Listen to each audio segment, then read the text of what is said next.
Brother Joven, kayo po ay taga Camarines Sur, pero napunta kayo ng Metro Manila. Bakit? Anong nangyari? Talagang ako yung sakit ng ulo doon ng lipunan.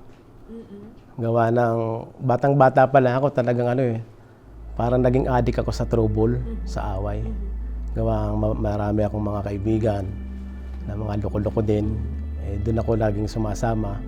Hanggang sa nakilala ako doon na bad boy. Kasi nga halos lahat ng barangay, pag may trouble, alam nila na akong pasimula. Nagkaroon din kami minsan ng barilan na talagang napakatinding away. Saksakan. Pag may baril yung kalaban, talagang kailangan makipagbarilan ka din Talagang nalulung ako sa away. Parang hindi ako makatulog pag wala akong kalaban. Iniisip ko kung sino yung kaaway ko. Babalikan kayo anytime? Babalikan anytime. Pero yung time na yun kasi, wala Ang katwiran ko noon, pagka napatay nila ako, basta makapatay ako ng dalawa, masaya na ako, panalo na. Pero papaano kayo napunta ng Maynila? Kasi marami ng taong galit sa akin. Hindi ko nakilala. May mga naghahunting sa akin, may mga bantana na papatayin. May mga death threat kayo? May mga death threat na. Kasi nga marami akong nakalaban na hindi ko nakilala kung sino-sino sa sobrang dami. Yung ate ko, umuwi sa amin. Galing siyang Marikina, umuwi sa Bicol. Kinausap siya ng kapitan namin sa barangay captain. Sabi niya, baka pwedeng isama mo na si Joven sa Maynila. Kasi sayang bata pa siya Hindi na magtatagal yan, mamamatay dito yan. Yun nga, pumunta ako sa Marikina, dito sa Marikina, para magtago. Pumunta ako sa tiyahin ko. Ayun nga, yung biyaya ng Diyos sa akin, yung tiyahin ko pala, isang port watcher. Nung unang dating ko ng Marikina, yun, nagkaroon din ako ng mga barkada pa nung una. Pero yun nga, hindi naman nagtagal. Napaaway din ako dyan sa balubad. Lagi akong laman dyan ng bugbugan. Sabi sa akin ng tiyahin ko, sumama ka sa amin sa church para, yun nga, mabago yung buhay mo. Ayun, di sumama po ako sa church. Eksakto naman po noon, nung umatin ako sa Marikina, unang atin ko, eksakto po ang mahal na apostol, Arsenio Tanperiol. Siya po yung nagtitaping ng ONK, Oras ng Katotohanan. Yung mga sinabi niya na may pag-asa pa, kung nasa kadiliman ka, may pag-asa pa para lumiwanag, may pag-asa pa para magbagong buhay, tanggapin si Kristo. Ayan, kaya nung narinig ko po yun sa mahal na sugo, yun, nagpasya po akong magpabautismo noon.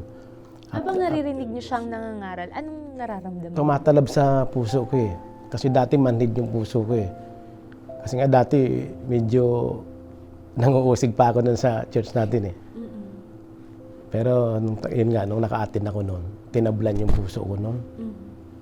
Kaya hindi ako nagdalawang isip na magpa-baptize. Nung mismong araw na yun? Nung mismong araw na yun. Pag uwi ko, ayaw ko na umabak ng sigarilyo. Nawala yung bisyo ko noon kagad Saka nagkaroon ako ng kapayapaan. Maganda na yung tulog ko.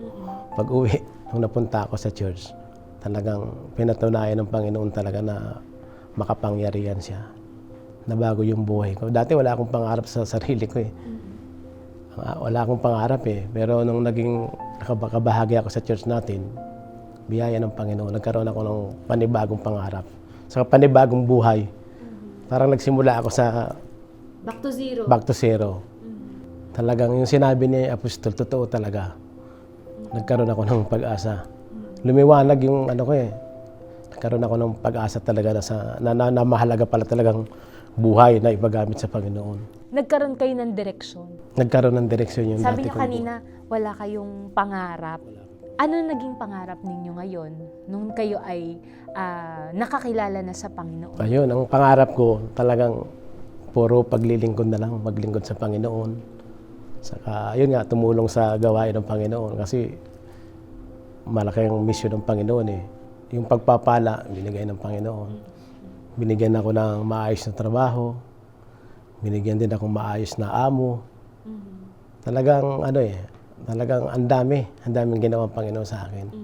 Pinagpala ako sa spiritual. Maging sa material, talagang sumunod din Kumbaga dati patapon yung buhay ko Biyaya ng Diyos talagang napakabuti talaga. Kaya napakalaking pasasalamat ko talaga sa Pentecostal Missionary Church of Christ Fort Walls. Utang ko yung buhay ko Yung sabi ko, utang na loob ko to sa Panginoon, saka sa mga sugo ng Diyos.